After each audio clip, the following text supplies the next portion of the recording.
अब आते हैं हम basis of international law. International law कैसे बना और कंट्रीज कैसे बाउंड हुई उसे फॉलो करने के लिए। ठीक है, चाइना जैसी कंट्री, रशिया जैसी कंट्री, यूएसए जैसी बड़ी कंट्री कैसे ये फोर्स हो गई, कैसे बाइंड हो गई कि हम इसको फॉलो कर लें। मतलब नेशंस को इतना कोई ज़रूरी नहीं था। आज भी नॉर्थ कोरिया किसी से कोई पैक्ट नहीं करता, किसी से कोई इसका नेटवर्क नहीं है, कोई रिलेशन नहीं है, एक्सेप्ट 2 और 3 कंट्रीज। वो सर्वाइव कर रहा है।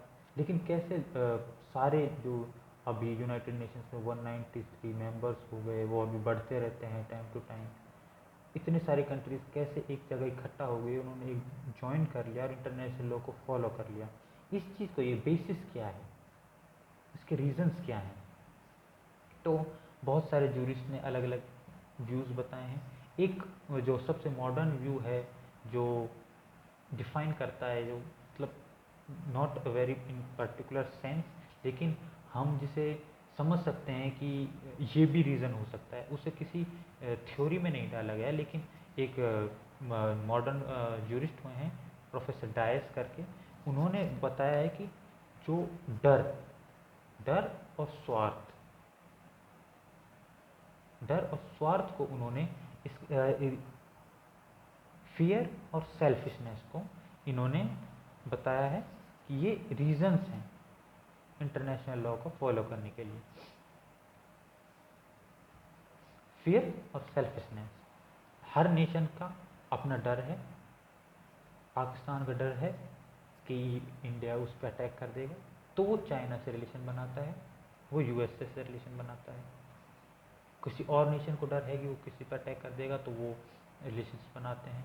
सबने कहा कि हमें आतंकवाद से डर है, तो अमेरिका और यूरोपियन कंट्रीज ने नाटो बना लिया, north Atlantic terrorist organisation, north Atlantic anti terrorist organisation. तो इस तरीके से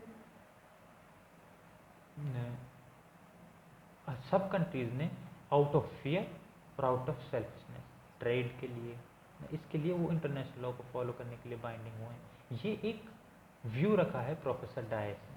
अब हम आते हैं जो बेसिक थ्योरीज जो हैं, बेसिक थ्योरीज क्या क्या हैं कि जिससे ये इंटरनेशनल लॉ है इसको फाइंड करने के लिए, इसको क्यों ये कंट्रीज में इतना प्रिवेल हुआ और ये इतना राइज हुआ और ये भी चल रहा है। तो एक ये नहीं कहा जा सकता कि एक रीज़न है इस वजह से हो रहा है। इसके लिए अलग अलग रीजन्स हुए और अलग अलग रीजन्स को अलग अलग तरीके से डिफाइन किया गया। तो इसके लिए क्या है कि डिफरेंट थ्योरीज आई, डिफरेंट थ्योरीज जनरेट हुई। तो उन थ्योरीज को हम करते हैं कि सबसे पहली थ्योरी जो दी गई उसको कहा गया theory of consent. Theory of consent क्या हुआ, स्टेट ने आपस में कंसेंट कर लिया कि हाँ ठीक है हम ये मानेंगे। Theory of consent, states are given their consent over a particular topic और अ पर्टिकुलर सब्जेक्ट, और उसको कहा गया थ्योरी ऑफ कंसेंट। अब इस थ्योरी ऑफ कंसेंट को देने वाले जूरिस्ट थे एंजेलोटी, ट्रिपेल, ओपेनहेम। ये जो वही मैं बता रहा हूँ कि जो मॉडर्न जितने भी थे, उन्होंने इसको इतना लिबरल लगने की कोशिश करी है कि सच्चाई तो हम भी, अगर हम एक प्रॉपर सेंस में जाएं कि दो कंट्री आपस में क्यों हैं, क्योंकि वो ट्रेड करना चाहती हैं। वो सहमत क्यों हो रही हैं, क्योंकि या तो वो ट्रेड करना चाहती हैं, या वो किसी थर्ड कंट्री को हार्म पहुंचाना चाहती हैं, या फिर उससे खुद को प्रोटेक्ट करना चाहती हैं। ठीक है, तो लेकिन फिर भी इसको कहा गया है थ्योरी ऑफ कंसेंट। कंट्रीज आपस में कंसेंट कर रही हैं, सहमति दे रही हैं कि ठीक है हम इस पर इसको फॉलो करेंगे। कोई रूल बनाया, यूनाइटेड नेशंस ने फ्रेम किया और जनरल असेंबली में वो पास हुआ, हमारे पास आया, इंडिया ने कहा कि हाँ ठीक है हम इसको फॉलो करेंगे। जैसे कि ह्यूमन राइट्स क्रिएशन हुआ, जब यूडीएचआर क्रिएट हुआ तो हमने 1993 में उस पर लॉ बनाया है, human rights act, protection of human rights act 1993। तो जो वो करते हैं उनको हम फॉलो करते हैं। वो एनवायरनमेंट पे कोई अगर कॉन्फ्रेंस बुलाते हैं तो सारी कंट्रीज़ मिलके जाती हैं। एनवायरनमेंट पे स्टॉकहोम कॉन्फ्रेंस हुआ, Rio de Janeiro conference, Tokyo conference, ये बहुत सारी कॉन्फ्रेंस हैं जिन पे बात होती है। अभी लेटेस्ट जो पेरिस एग्रीमेंट है, पेरिस एग्रीमेंट बहुत न्यूज़ में रहा था, चर्चा में रहा था, आपने सुना हो तो। जिसमें पेरिस एक्ट एग्रीमेंट से डोनाल्ड ट्रंप ने अपना नाम वापस ले लिया था। यूएसए को कहा दिया था कि ये पेरिस एग्रीमेंट का पार्ट नहीं होगा, क्योंकि वो ग्लोबल वार्मिंग के अगेंस्ट था और जो पॉल्यूशन है उसको प्रिवेंट करने के लिए पेरिस एग्रीमेंट क्रिएट किया गया था। उन्होंने उसे मानने से मना कर दिया। जैसे ही जो बिडेन गवर्नमेंट में आए, उन्होंने वापस पेरिस एग्रीमेंट में यूएसए को पार्टी बना दिया है।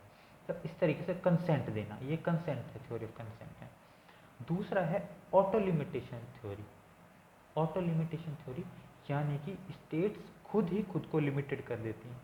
अगर एक स्टेट, एक नेशन दूसरे नेशन के साथ पैक्ट कर रहा है तो डेफिनेटली वो खुद को लिमिट कर रहा है इन सर्टेन वेज। अगर वो इंडिया पाकिस्तान से पैक्ट करती है कि हम व्यापार करेंगे, वी विल ट्रेड, तो वो कहीं ना कहीं इंडिया खुद को रेस्ट्रिक्ट करेगी उसकी सॉवरेन पावर्स में। जो उसकी पावर्स हैं उसमें रेस्ट्रिक्शन करेगी, पाकिस्तान खुद की पावर्स में रेस्ट्रिक्शन करेगा, तभी भाईचारा बन पाएगा, तभी वो ट्रेड हो पाएगी, तभी हार्मनी हो पाएगी। तो ये ऑटो लिमिटेशन थ्योरी कहा जाता है। इसे कहा जाता है ऑटो लिमिटेशन थ्योरी। इसके लिए जेलिंग्स, एटीसी, बहुत और जूरिस्ट जो थे, उन्होंने इस ऑटो थ्योरी को सपोर्ट किया है और दिया है, ऑटो लिमिटेशन थ्योरी। तो एक थ्योरी ऑफ कंसेंट है, दूसरी है ऑटो लिमिटेशन थ्योरी। तीसरी जो थ्योरी है वो यूरोप में प्रिवेल की, और ये एक एंशियंट जो मैगजीन थी उस पर बेस करती है। वो मैगजीन थी पैक्टा सुंट सर्वेंडा। पैक्टा सुंट सर्वेंडा। इस मैगजीन का मीनिंग क्या हुआ? Agreement must be kept. अब जो वर्ल्ड वॉर 2 हो गया तो पूरा यूरोप अब परेशान था कि ठीक है, चलो अभी तो जो ये पूरा इतना हाहाकार मचा है, पूरी इकोनॉमी ख़त्म हो गई है, 40 मिलियन पीपल मर गए हैं और किसी का कोई पता नहीं चल रहा है। पूरी कंट्रीज़ अपनी, जो उनकी यूरोप की जो सारी कंट्रीज़ अपने आप को वापस एस्टेब्लिश करने में लग रही हैं। तब वो ये सोच रहे हैं कि अगर दोबारा ऐसे कोई नया हिटलर रेज हो गया तो क्या होगा। तो उन्होंने एग्रीमेंट्स किए आपस में, उन्होंने रेस्ट्रिक्ट किया जर्मनी को, ऑस्ट्रिया को, इटली को, जापान को, जो भी उस टाइम पोलर नेशंस थे, फ्रेंडली नेशंस के अगेंस्ट थे, उन सभी को। फिर उन्होंने आपस में एग्रीमेंट्स किए कि चलो इनमें नहीं, हम में से भी कोई ऐसा नया हिटलर नहीं हो रेज अप होना चाहिए। ऐसा कोई नया हिटलर राइज अप हो गया तो फिर वही होगा, क्योंकि वर्ल्ड वॉर फर्स्ट भी यूरोप ने झेला, सेकंड भी यूरोप ने झेला मोस्टली। हालांकि अफेक्ट उससे पूरा वर्ल्ड हुआ था, इंडिया भी हुआ था, यूएसए भी हुआ था। इंडिया बहुत वाइड लेवल तक हुआ था। इंडिया के भी हजारों सैनिक जो ब्रिटिश गवर्नमेंट की तरफ से लड़ रहे थे गए, वो शहीद हुए थे और लापता हो गए थे, जिनको इतना रिकॉग्निशन भी नहीं मिला। लेकिन फिर भी, और यहाँ से जो वर्ल्ड वॉर 2 की वजह से, जिसे हम कहते हैं बंगाल क्राइसिस से कहते हैं द ग्रेट बंगाल फेनाइन, जिससे लाखों लोग भूख से मर गए थे, क्योंकि फूड जो वहाँ के सैनिकों को ब्रिटिश गवर्नमेंट ने वहाँ फूड भेजना चाहती थी, अपने सैनिकों के स्टॉक रखना चाहती थी। बेसिकली अर्जेंट नेसेसिटी भी नहीं थी, स्टॉक रखना चाहती थी। वो स्टॉक रखने के लिए उन्होंने बंगाल का जितना भी फूड था, जितना भी यहाँ से अनाज था, वो सारा वहाँ भेज दिया था। इस वजह से बंगाल में फेनाइन आया, एक बहुत ज़बरदस्त महामारी आई, बहुत ज़बरदस्त भुखमरी आई, जिससे 8 से 10 लाख लोगों के मौत का बताते हैं कि 8 से 10 लाख लोग मौत के घाट उतर गए थे। तो ये वॉर जो है ये होती कहीं है, लेकिन अफेक्ट उससे हर एक कोना होता है। हर एक परिस्थिति, हर एक चीज़ चेंज हो जाती है, चाहे वो वॉर कहीं भी हो रही हो। तो उन चीज़ों को रोकने के लिए उन्होंने कहा कि पैक्ट होने चाहिए और उन एग्रीमेंट्स मस्ट बी केप्ट, वो एग्रीमेंट का सभी सम्मान भी करना चाहिए। जो इसको कहा गया पैक्टा sunt servanda को क्या कहा, ये principle of binding force of international law. Agreement अगर मानोगे तो सब सही चलता रहेगा। जैसे कि पेरिस एग्रीमेंट है, सारे नेशंस मान रहे हैं तो पॉल्यूशन कम रहेगा। कंट्रीज लाइक यूएसए अगर आउट हो जाएंगी, जो सबसे ज़्यादा पॉल्यूशन कर रही हैं जो नेशंस, तो ग्लोबल वार्मिंग बहुत वाइड लेवल पे बढ़ जाएगी और स्थिति बहुत भयानक हो जाएगी। लिविंग कंडीशंस बहुत ही ख़राब हो जाएंगी और इनसे जूझना पड़ेगा। ये वॉर से भी ज़्यादा खतरनाक होता है ग्लोबल वार्मिंग का सिचुएशन। तो इस तरीके से एग्रीमेंट्स को रखना चाहिए, फैक्ट्स मस्ट बी कैप्ट। तो ये 3 थ्योरीज हैं इंटरनेशनल लॉ की, थ्योरी ऑफ कंसेंट है, ऑटो लिमिटेशन थ्योरी है, और थर्ड पैक्टा sunt servanda है। और जो थ्योरीज हैं वो उनको इतना इम्पोर्टेंस नहीं दिया गया, लेकिन वो थ्योरीज हैं तो हम उनको बताएंगे। जैसे थ्योरी ऑफ फंडामेंटल राइट्स है, क्योंकि फंडामेंटल राइट्स होंगे, अगर पर्सन्स के फंडामेंटल राइट्स को रखना है तो नेशंस को आपस में एग्रीमेंट्स को रखना जरूरी है। एक आदमी, हर एक पर्सन इस दुनिया में पर पर्सन खुश रहे, इसके लिए नेशंस का भी आपस में कोऑर्डिनेशन जरूरी है। तो इसको थ्योरी ऑफ फंडामेंटल राइट्स का है। To protect fundamental rights nations ने इंटरनेशनल लॉ को अडॉप्ट किया है। फिर एक रीज़न मॉरलिटी बताते हैं कि नेशंस का जो है आत्मा जागृत हो गई, उनमें जो है एकदम से भाईचारे वाली फीलिंग आ गई कि हमें तो एक दूसरे का दोस्त, एक दूसरे का भाई बन के रहना चाहिए। तो ये मॉरलिटी की बात हो गई। और एक और जो ये मॉरलिटी की जो बात है ये ब्रायरली करते हैं, ज्यूरिस्ट हैं, नाम ब्रायरली है। अगला जो 6th पॉइंट है वो है sociological basis. Definitely in ancient times also एक सोशल ग्रुप है, एक दूसरा सोशल ग्रुप है, वो कहते हैं कि हम इस जंगल में जाएंगे, इस जंगल में ये एरिया आपका है, ये एरिया हमारा है, हम इतने में शिकार करेंगे, आप इतने में करो। ये पैक्ट है, ये एग्रीमेंट है, ये सोशियोलॉजिकल बेसिस है। सोसाइटी आपस में इसको खुद ही बना रही है। तो सोशियोलॉजिकल बेसिस भी है, कंट्रीज आपस में भाईचारा बनाए रखें। तो सोशियोलॉजिकल बेसिस भी एक रीज़न है जिससे लोग कंट्रीज ने इंटरनेशनल लॉ को अपना फॉलो किया है। तो ये बेसिक 6 थ्योरीज, जो 6 रीजन्स हैं, एक थ्योरी ऑफ कंसेंट है, फिर ऑटो लिमिटेशन थ्योरी है, फिर पैक्टा sunt servanda है, थ्योरी ऑफ फंडामेंटल राइट्स है, मॉरलिटी है, और फिर है सोशियोलॉजिकल बेसिस।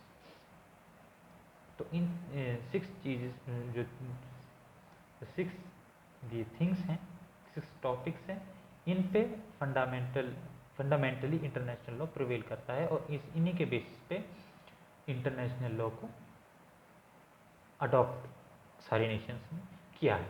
तो ये हो गया हमारा basis of international law. International law का बेसिस क्या है,